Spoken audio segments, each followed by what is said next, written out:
In this lecture, before we start with the type of Fourier series, we need to know what are the Dirichlet conditions for Fourier series, okay, which is for your periodic signals also, and non-periodic means for Fourier series and Fourier transform. They apply equally to both of them. The first one is your signals should have, or the signals which can be expanded to Fourier series, signals should have finite number of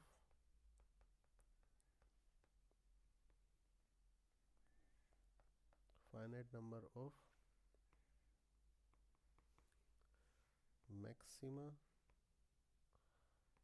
and minima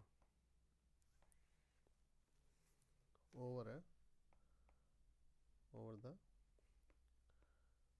time period. What that means is that, look at this signal please, and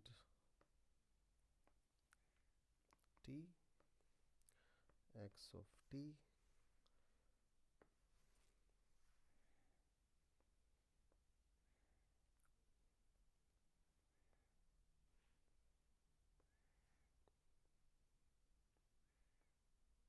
so this is it, the time period of the signal.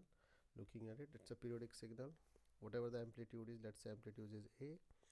So you can see clearly that the signal has a finite, it's a square signal, so just please ignore the drawing which I had drawn.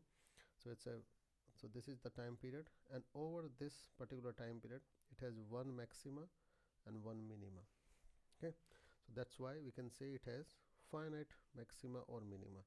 So that's why this signal excuse me, can be easily transformed to a Fourier series expansion. Take another example. Suppose the signal is of this form.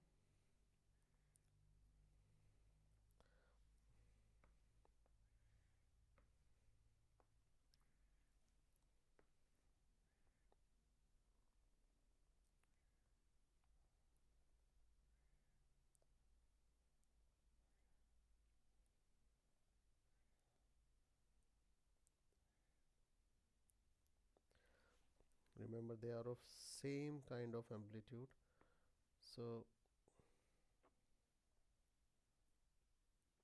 maybe my drawing is not accurate, but they are of similar size of amplitude, so they are same here.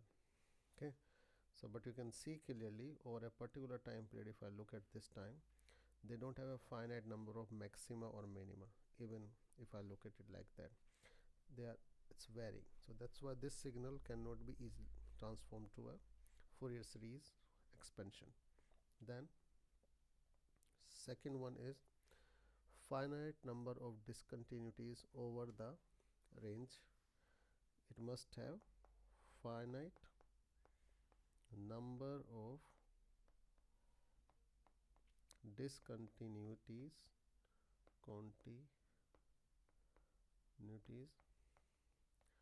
over a time period.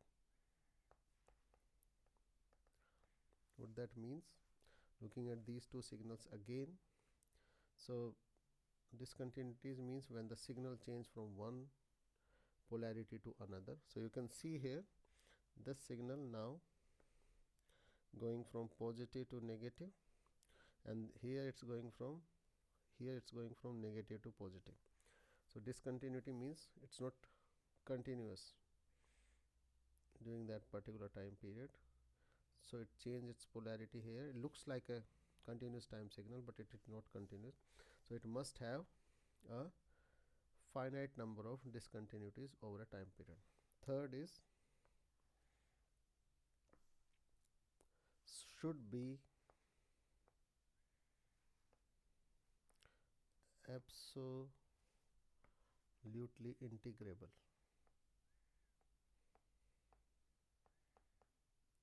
Should be absolutely integrable over the range of time period. What that means is that from minus infinite to infinite, which is that true for Fourier transform, any signal must be less than infinite. When we talk specifically for Fourier series, we can change it to Tp, which Tp is your time period.